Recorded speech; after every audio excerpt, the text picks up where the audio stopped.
In today's lecture, we will discuss about engineering materials. You must have xeroxed the notes, and on page number 3, I think, there is a chart named engineering materials. You should refer this chart while hearing this lecture. The most important thing before materials, we will discuss what are the points that are considered while selecting a material for any particular application. कोणत्याही application साठी एखादं material जेव्हा select केलं जातं तेव्हा कोणते points consider केले जातात हे आपण आता डिस्कस करूया. Whenever this question is asked to the students, their answer is strength. मुलांना जेव्हाही प्रश्न हा विचारला जातो की कोणते पॉइंट्स तुम्ही कन्सिडर कराल, त्यांचं उत्तर असतं strength, frictional characteristics, boiling point, melting point, resilience, toughness, etc. But if you see it properly, all these points will come under one heading, and that is mechanical properties. सगळे जे point तुम्ही answer म्हणून जे देताल ते सगळे mechanical properties मध्ये येतात. म्हणजे आन्सर मध्ये तुम्ही हे सगळे पॉइंट लिहिले तर यू विल गेट 1 मार्क, आणि हा क्वेश्चन शक्यतो 4 मार्काला येतो. म्हणजे तुम्हाला बाकीचे पॉइंट लिहिणं महत्वाचं आहे. Other than mechanical properties, what are the points that are considered while selecting a material for any application? Mechanical properties are very very important. Matching the properties with your need. जे आपलं application आहे त्याच्याशी mechanical properties match व्हायलाच पाहिजे.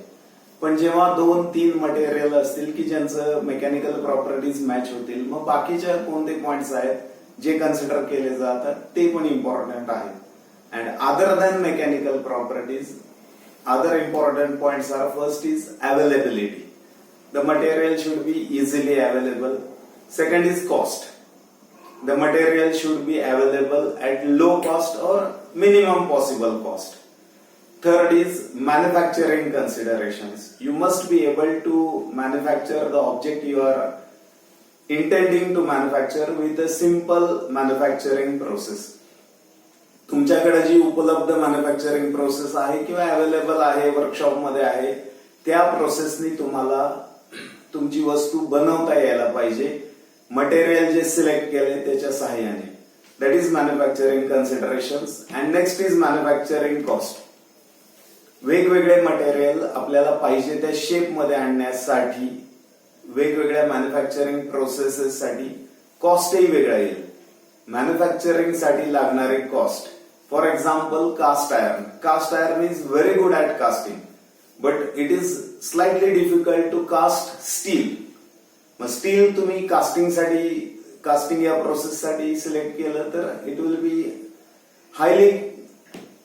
Will have a high cost, or even it is not suitable for that manufacturing process. So you will have to consider manufacturing process as well as manufacturing cost. So 5 important points are considered while selecting a material for any application. First is mechanical properties. Different mechanical properties are there. Second is availability. Third is manufacturing considerations, manufacturing cost, and cost of material. These 5 points are very very important for selecting any material. So what are the different materials? Any element you must have learned in chemistry. Chemistry मध्ये तुम्ही शिकला असाल. Elements are classified. Total elements available can be classified into metallic and non-metallic. Metal आणि non metal मध्ये classify केले जातात element. Helium आणि hydrogen सोडून बाकीचे जे एलिमेंट आहेत त्याच्यामध्ये every element consist of atom. छोट्या छोट्या कणांपासून बनलेला आहे. This atom consist of a nucleus. मध्यभागी न्यूक्लियस आहे ऍटमच्या प्रत्येक ऍटम मध्ये, and electrons are revolving around it in different shells, different orbits. म्हणजे सेंटरला न्यूक्लियस असेल तर त्याच्या भोवती इलेक्ट्रॉन फिरतात वेगवेगळ्या सर्कलमध्ये.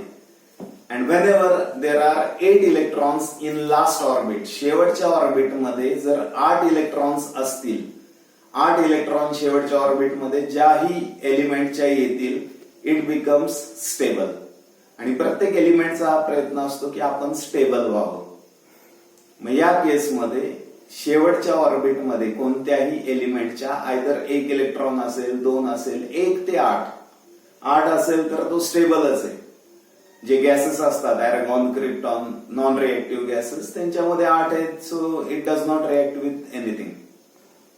पण 1, 2, 3 इलेक्ट्रॉन्स ज्यांच्या लास्ट ऑर्बिटमध्ये आहेत त्यांना राहिलेले 5 घेणं खूप कठीण आहे. They can easily donate 1, 2 or 3. स्वतः डोनेट करू शकतात 5 घेण्यापेक्षा. So they R donor of electrons and they are called as metals. त्यांना आपण मेटल म्हणतो ज्यांच्या लास्ट ऑर्बिटमध्ये 1, 2 किंवा 3 इलेक्ट्रॉन असतात. इझिली द्यायला तयार असतात ते. So they are acting as a good conductor of electricity. इलेक्ट्रिसिटीचे गुड कंडक्टर असतात metal. They are good conductor of heat. They are having good strength. Mostly they are solid at normal temperature. Mercury सोडलं तर बाकी सगळे metal solids पण आहेत normal टेम्परेचरला. They are having lustre. स्वतःचं असं एक शायनिंग असतं. And they make sound, metallic sound. कुठूनही त्याला वरून तुम्ही सोडलं, जमिनीवर आपटलं तर त्याच्यामधून एक टिपिकल साऊंड निघतो. नॉन मेटलच्या कॅरेक्टरिस्टिक पाहिल्या तर त्यांच्यामध्ये लास्ट ऑर्बिटमध्ये 4 पेक्षा जास्त इलेक्ट्रॉन असतात. So they are not ready to donate, कारण त्यांना स्टेबल व्हायला 2 किंवा 3च घ्यायचे आहेत आणि त्यामुळे ते स्वतःचा इलेक्ट्रॉन द्यायला तयार नसतात.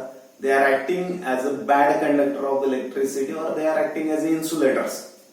इलेक्ट्रिसिटी कंडक्ट करत नाहीत.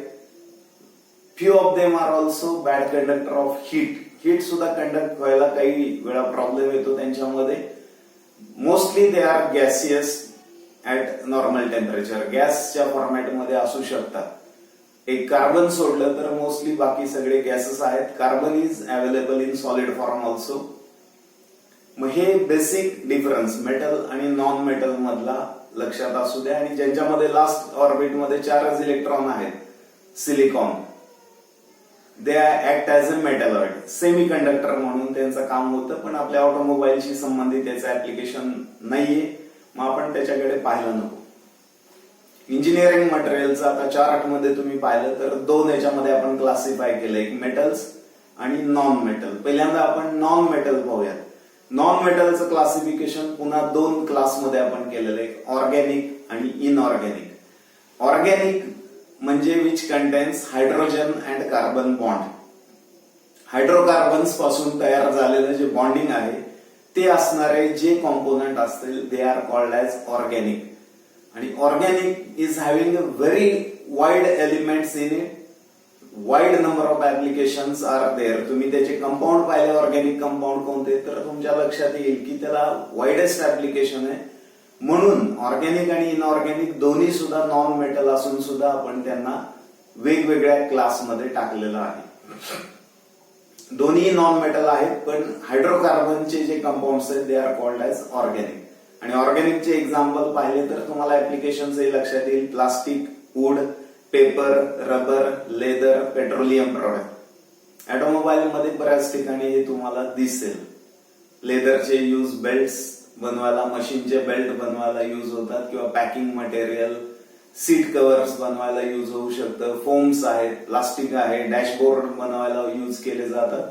So plastic are having 20 to 25% application in automobiles. Organic, petroleum product, they are used as fuel. Inorganic जे कंपाऊंड्स आहेत they are having very less than 5% application in automobile. Most important is glass. Glass सुद्धा inorganic आहे आणि ग्लासचे जे Windows आहेत, विंडशिल्ड्स आहेत, त्या बनवल्या जातात. बाकीचे ऍप्लिकेशन नाहीयेत. सिमेंट आहे, मिनरल्स आहेत, सिरामिक आहेत, ग्राफाइट आहेत. सिरामिकचे इन्सुलेटर म्हणून काही कॉम्पोनंट यूज केले जातात, but they are very rare और व्हेरी लिटिल इन क्वांटिटी. खूप कमी प्रमाणात वापरले जात आहेत, हे माहिती असू द्या. म्हणजे बेसिक पहिल्यांदा इंजिनिअरिंग मटेरियलचं क्लासिफिकेशन मेटल, नॉन मेटल मध्ये. नॉन मेटलचं classification organic, inorganic. Organic contains hydrocarbon and it is having widest application. मग आता नॉन मेटल्स तुमच्या लक्षात आले असतील. मेटल्स कडे येऊयात. जसं नॉन मेटल मध्ये महत्वाचं application organic. Organic non metal जे आहेत त्यांचं खूप वाईड ऍप्लिकेशन आहे. सिमिलरली मेटल्स एकाच क्लास मधले आहेत, they can donate electron, good conductor. But महत्वाचं काय आहे, याच्यामध्ये मेटलमध्ये you will see widest application is of steel and iron. Iron and स्टीलचे खूप जास्तीत जास्त ऍप्लिकेशन तुम्हाला दिसतील. खूप मोठ्या प्रमाणात त्याचे ऍप्लिकेशन आहेत. म्हणून मेटलचं classification ferrous and non ferrous मध्ये केलं जातं.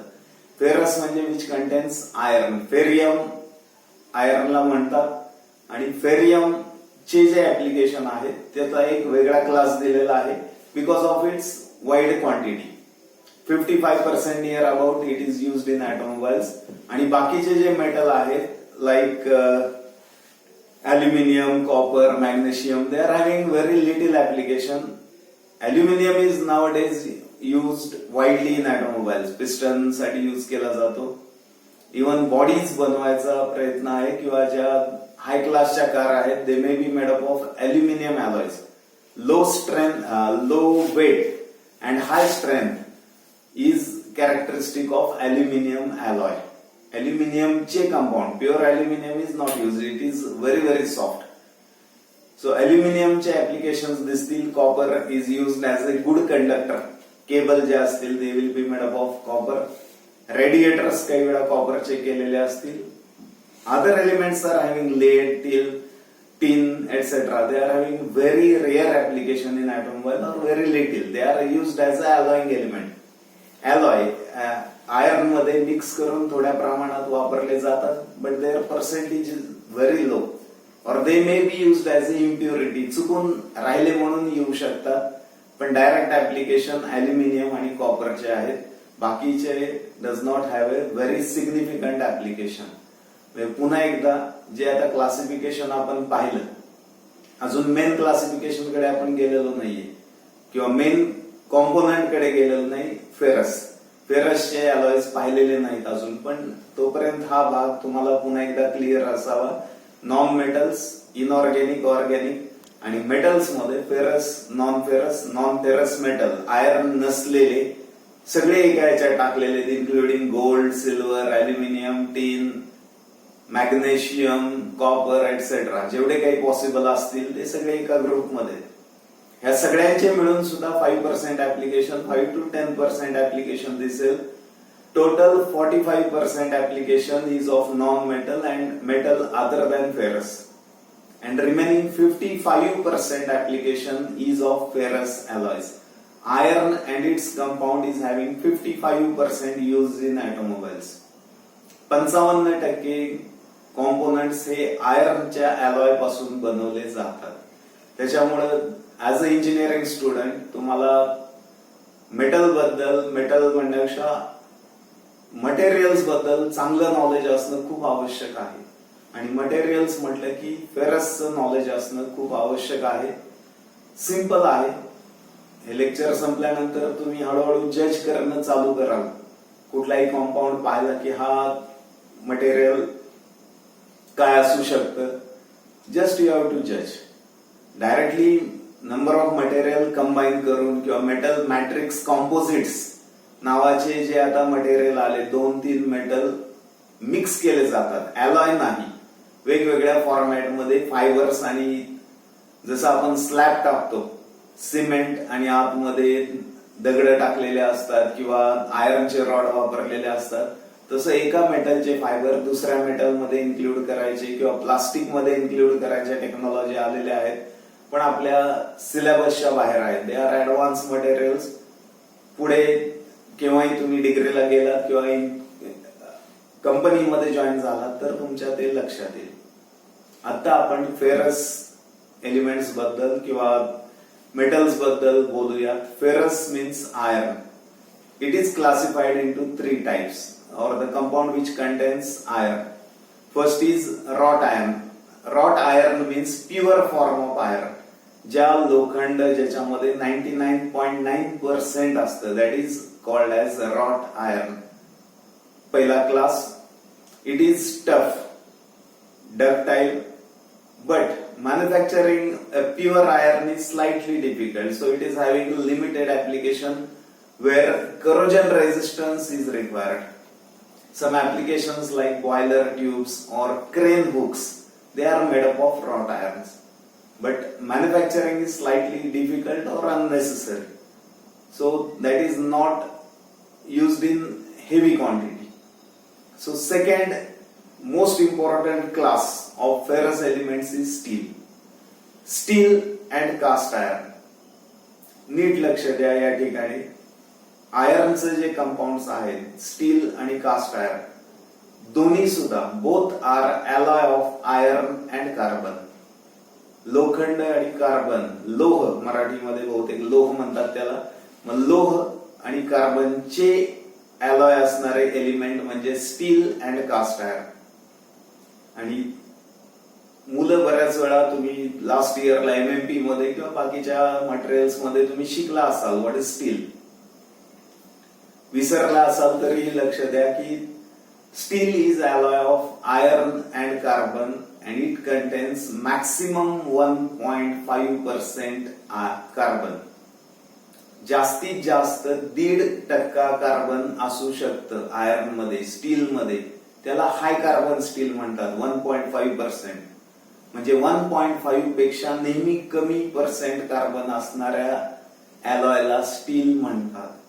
Steel is classified into 3 types. 3 पद्धतीनं स्टीलचं क्लासिफिकेशन केलं जातं. स्टीलची सुरुवात 0.05% 0.05% पासून चालू होतं स्टील.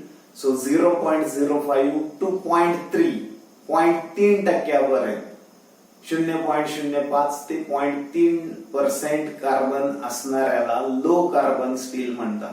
कार्बनचं प्रमाण कमी आहे म्हणून त्याला लो कार्बन स्टील किंवा माइल्ड स्टील सुद्धा म्हटलं जातं. माइल्ड आहे कार्बनचं percentage, but this steel is having very good strength, very good malleability. पाहिजे एवढ्या शीट्स मध्ये तुम्ही त्याला कन्व्हर्ट करू शकता.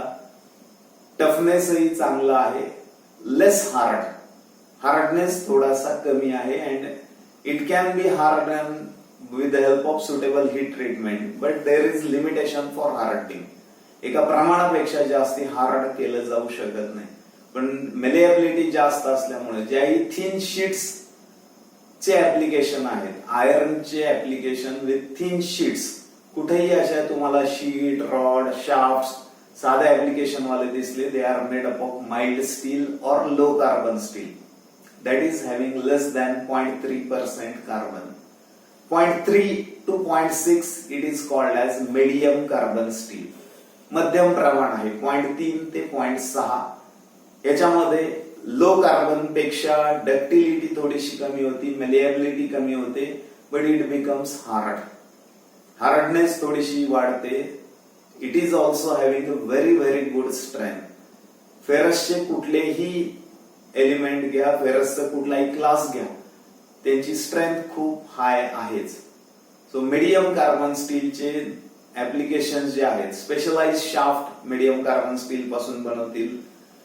हार्डनेस जिथं आवश्यक आहे, गिअर बनवतील की ज्याच्यामध्ये हार्डनेस असणं आवश्यक आहे.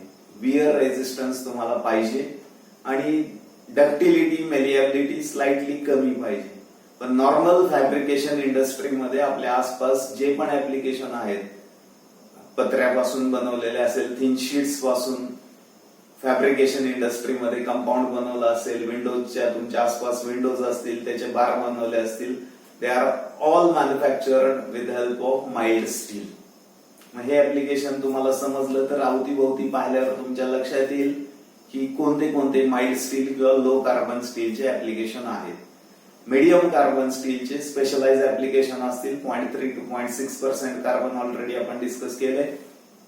हाय कार्बन स्टील जे आहे अबोव 0.6 टू 1.2, 1.5 पर्यंत स्टील आहे, but 1.2 to 1.5 is not used. It is very hard but brittle. Brittleness वाढत जातो, त्याच्यामुळे ते वापरलं जात नाही. 0.6 to 1.2 it is mostly use for tools.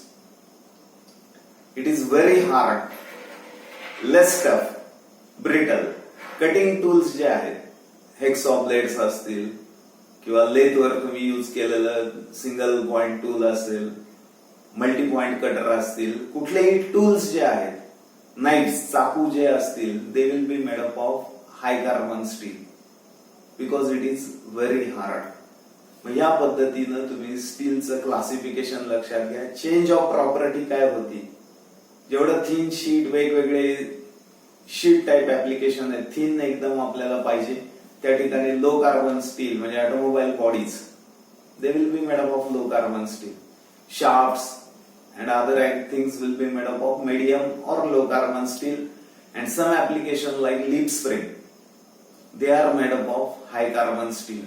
High carbon steel is also called as just plain carbon or only carbon steel. नुसतं carbon steel म्हटलं, plain carbon steel म्हटलं किंवा हाय कार्बन, तिन्हीचं मिनिंग एकच आहे. सो स्टीलचं क्लासिफिकेशन लक्षात आलं असेल, नसेल तर तुम्ही मला जेव्हाही आपण ऑनलाईन क्लास घेणार आहोत तेव्हा तुम्ही डिफिकल्टीज विचारू शकता, पण आता समजलं असेल असं अपेक्षा आहे. High carbon steel. Other than this, next element और next classification of ferrous is cast iron. Cast iron is also alloy of iron and carbon having more than 1.8% carbon, 1.8 to 3. Actual maximum solubility is 6.67%. जास्तीत जास्त carbon 6.67% बसू शकता iron मध्ये, त्याच्यापेक्षा जास्ती बसत नाही. तुम्ही आयर्न कार्बन डायग्राम शिकला असाल, पण 4 to 6 चा सुद्धा यूज केला जात नाही आणि स्टील मध्ये 1.2 to 1.8 मधला यूज केला जात नाही. मधला जो भाग आहे cast iron, it is having very good casting property but it is brittle. Casting साठी मोस्ट सुटेबल, ज्या कास्टिंग पासून बनवायचंय, ज्याच्यामध्ये तुम्हाला टफनेस कमी पाहिजे, ज्याच्यावर काही आदळलं जाणार नाही. It is having very good compressive strength. तुम्ही त्याला किती घासा, हार्डनेस असेल, फक्त त्याला आदळलं त्याच्यावर काय तर ते तुटू शकतं. मग cast iron is may be cast iron is of 3 to 4 type, grey, white etcetera. पण आपल्याला जे महत्वाचं आहे that is grey cast iron. ज्याही हाऊसिंग किंवा बॉडीज आहेत, gear box housing, engine blocks, motor असतील पाण्यासाठी ज्या वापरल्या जातात, पंप्स, मोटर, त्यांचे केसिंग असतील, they are all made up of cast iron, grey cast iron. White cast iron is very hard आणि रोड रोलरचे जे व्हील्स आहेत they are made up of white cast iron. बाकीचे जे स्पेशल ग्रेड आहेत, malleable, chilled, they are out of our syllabus. सिलेबसशी किंवा automobile ऍप्लिकेशनशी संबंधित नाही, मग त्याच्याबद्दल आपण बोलणार नाही. पुन्हा एकदा फेरस बद्दल बोलतो. फेरसचे 3 क्लास आपण पाहिले. First is wrought iron, purest iron. Second is steel, steel having maximum compound 2% carbon, आणि 1.2 च्या आतले स्टील 3 टाईप मध्ये क्लासिफाय केले जातात. Low, medium, high. Low carbon steel, medium carbon steel, high carbon steel. Low carbon steel contains 0.05 to 0.3%. 0.3 to 0.6 it is medium carbon steel and 0.6 to 1.2 it is high carbon steel. Hardness वाढत जाईल, low to high. Malleability कमी कमी होत जाईल, toughness कमी कमी होत जाईल. So depending on application, this steel is selected. Generally, most of the applications are of mild steel, that is low carbon steel. हे तुमच्या लक्षात आलं असेल. आणखीन एक स्पेशल क्लास असतो that is alloy steel. Already steel is alloy, steel हाच alloy आहे. मग आणखीन अलॉय स्टील म्हणजे काय? अलॉय स्टील या शब्दाचा अर्थ steel having its properties due to element other than carbon. म्हणजे तुम्ही हाय कार्बन स्टील घेतलं, it is use for tool, पण तुम्ही high speed steel, HSS, second year MMP मध्ये शिकलेला आहात, HSS हाय कार्बनचं स्टील आहे, हाय स्पीड स्टील म्हणतात त्याला. But it is having its properties due to alloying element like tungsten and vanadium. Vanadium, tungsten सारखे काही मटेरियल त्याच्यामध्ये टाकल्यामुळे त्याला स्पेशल प्रॉपर्टीज मिळतात. किंवा स्टेनलेस स्टील, स्टेनलेस स्टील स्टीलच आहे, पण त्याचं जे शायनिंग आहे ते वेगळ्या एलिमेंट मुळे मिळतं, म्हणून त्याला स्टेनलेस स्टील म्हटलं जातं किंवा अलॉय स्टील येते. मग या प्रकारे alloy steel will be medium carbon, low carbon or high carbon, but it will have some other special element due to which it is getting special properties other than carbon. Carbon असेलच, पण ते सोडून कोणतं ना कोणतं वेगळं element त्याच्यामध्ये असू शकतं. मग ह्या गोष्टी तुम्हाला क्लिअर असू द्यात, स्टीलचं क्लासिफिकेशन आणि अलॉय स्टील म्हणजे काय. मग एक्झाम पॉइंट ऑफ व्ह्यू आपल्या सिलेबसला जे 13-14 कॉम्पोनंट आहेत डिझाईनसाठी, त्यांचे मटेरियल विचारले जातात, किंवा आता वाचल्यानंतर तुम्हाला समजायला पाहिजे हे मटेरियल का यूज केलंय. आणि justification means why this is proper material, और एक्सप्लेन इट्स सुटेबिलिटी, का सुटेबल वाटतंय तुम्हाला हेच मटेरियल. मग तुम्हाला ऍप्लिकेशन माहिती असेल, फंक्शन्स माहिती असेल तर एक्सप्लेन करायला काहीच अवघड नाही. म्हणजे पिस्टनचं एक्झाम्पल घेऊ with justification. Generally pistons are made up of aluminium और कास्ट आयर्न. मग आता पिस्टन कुठे बसवले जातात? इंजिन ब्लॉक मध्ये. It is continuously moving, so it should have low coefficient of friction. Friction कमीत कमी असावं. तुम्ही ऑइलिंग केलेलं असतं, पण ऑइलिंग पेक्षा मटेरियलला सेल्फ लुब्रिकेशन असेल किंवा लो फ्रिक्शन असेल तर that is most advantages. Plus as it is continuously moving to and fro, पुढे मागे मूव्ह होते, म्हणजे त्याला डायरेक्शन चेंज करायची. And to have low inertia forces, it should have low weight, वजन कमी असावं. हे महत्वाची रिक्वायरमेंट पिस्टन मध्ये आहे. वजन कमी असण्यासाठी generally nowadays piston are made up of aluminium instead of cast iron. Cast iron is having very good lubrication property or self-lubricating property. But due to low weight, small cars or small engines, they are made up of aluminum piston. मग या प्रकारे तुम्हाला compare करायला यायला पाहिजे वेगवेगळे material, justify करायला यायला पाहिजे. कोणते कुठे वापरताय ते कळलं, तो कॉम्पोनंट ऑलरेडी आपल्याला माहिती आहे, त्याच्याकडनं आपली रिक्वायरमेंट काय आहे. शाफ्ट असेल तर शाफ्ट कडून काय रिक्वायरमेंट आहे. लिप स्प्रिंग असेल, लिप स्प्रिंगला काय फंक्शन आहेत, मग आपल्याला काय एक्सपेक्टेड आहे हे समजलं तर तुम्ही जस्टिफिकेशन लिहू शकाल. आपण नेक्स्ट पेजवर आपल्या सिलेबसला जे 14 कॉम्पोनंट आहेत डिझाईनला पुढच्या चॅप्टर्स मध्ये, त्याचे मटेरियल मेन्शन केलेले आहेत. Tie rod, it is made up of low carbon और अलॉय स्टील. लो कार्बन किंवा अलॉय स्टील स्पेशल कॉम्पोनंट आहेत. चांगले व्हेकल्स असतील तर लाईट मिळावं म्हणून आणखीन काही अलॉइंग एलिमेंट टाकले जातील, पण आपल्याला एवढं समजलं तरी बास आहे. क्लच चे जे फ्रिक्शन लाइनिंग आहेत, they are made up of combination of metal and non metal. मेटलचे बेसवर नॉन मेटलचे लाइनिंग प्रेस केले जातात. इथं लिहिलेलं आहे pressed asbestos on cast iron. Asbestos is used as friction material and base is cast iron. त्या प्रकारे आपण बाकीचे पण मटेरियल लिहिलेले आहेत. Powder metal on cast iron, cast iron on cast iron, एक 5-6 टाईपचे मटेरियल लिहिलेले आहेत. Next propeller shaft, low carbon steel किंवा अलॉय स्टील पासून बनवला जातो. ऍप्लिकेशन माहिती आहे. Number of forces are coming on it. Bending strength should B high. Torsional requirement is there. So it is made up of low carbon steel. Machining व्हायला पाहिजे. Shaft generally made up of low carbon steel. आणि life असावं म्हणून आणखीन काही alloying element आहेत ज्याच्यामध्ये 10 to 18% chromium, हे लक्षात ठेवू शकता तुम्ही. Leaf spring is specialised application. It is made up of plain carbon steel means high carbon. त्याचं पर्सेंटेज लिहिलेलं आहे तिथं 0.9 to 1%. So high carbon steel और plain carbon steel. Also it can be made up of alloy steel.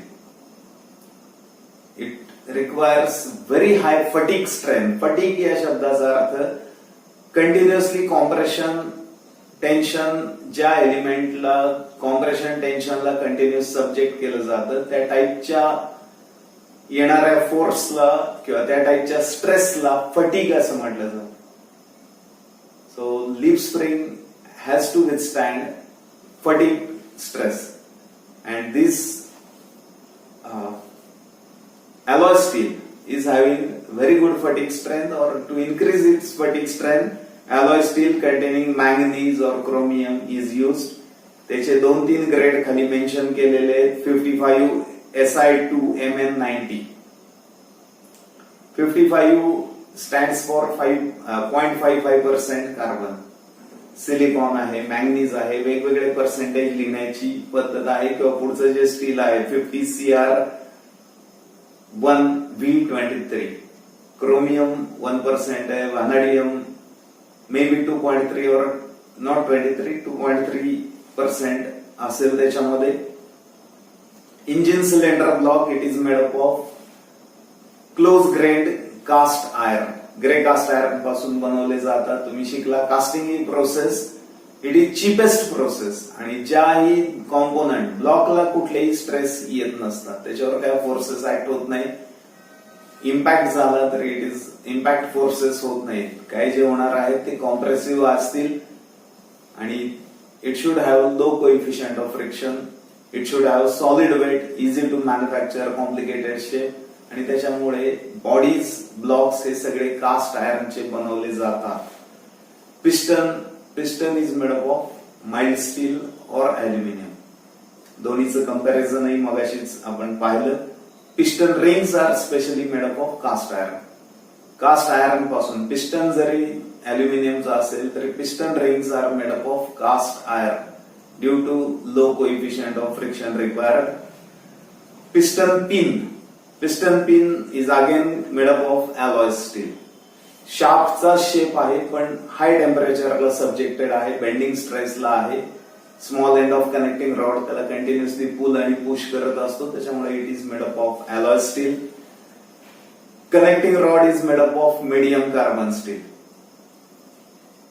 Again alloy steel is there. Rocker arm it is made up of grey cast iron. Wall springs, spring साठी special टाईपच्या steel use केले जातात. Again they are subjected to fatigue. Continuously compression टेन्शनला हे member subject केले जातात. So it is made up of special grade steel and that steel itself is called as spring steel. It is alloy of iron and carbon. 0.6 to 0.7% carbon is there and 0.6 to 1% manganese. हे alloying element आहे manganese. Medium carbon steel पासून spring बनवलेले आहेत, हे लक्षात ठेवू शकता. थोड्या हायर साइडला व्हॅल्यू आहे. Push rod again it is made up of medium carbon steel और ड्युरॅल्युमिन. अल्युमिनियमचा एक जो अलॉय आहे कॉल्ड एज ड्युरॅल्युमिन त्याच्यापासून बनवले जातात. Front axle it is made up of again medium carbon steel and 1.3% nickel. And rear axle it is made up of SG spheroidal graphite cast iron. Housing is made up of cast iron. Shaft cast आयर्नचे नाहीत बनवत, housing बनवलेलं आहे, covering साठी use केलं जात आहे ते. And shaft is made up of medium carbon steel और अलॉय स्टील. स्पेशल टाईपचा शाफ्ट आहे म्हणून मीडियम स्टील वापरलेलं आहे. Mostly shaft are manufacture with low carbon steel, पण हा स्पेशल ग्रेड शाफ्ट असल्यामुळे मीडियम कार्बन स्टील युज केलेलं आहे किंवा अलॉइंग एलिमेंट्स टाकून अलॉय स्टील युज केलेलं आहे. मग हे एकदा दोनदा ऐकल्यानंतर तुमच्या लक्षात येईल किंवा हा चार्ट जेव्हा पुढे ठेवाल की मेटल्स म्हणजे काय, नॉन मेटल म्हणजे काय,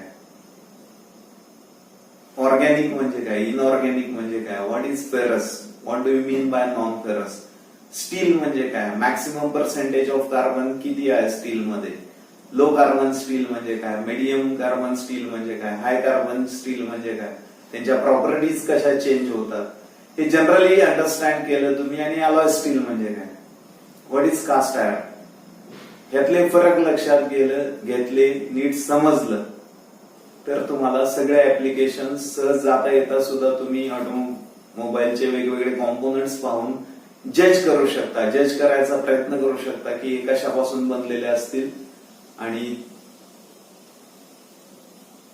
याचे आन्सर्स जे असतील ते लिहिण्याचा प्रयत्न करावा. So here we stop discussion about materials.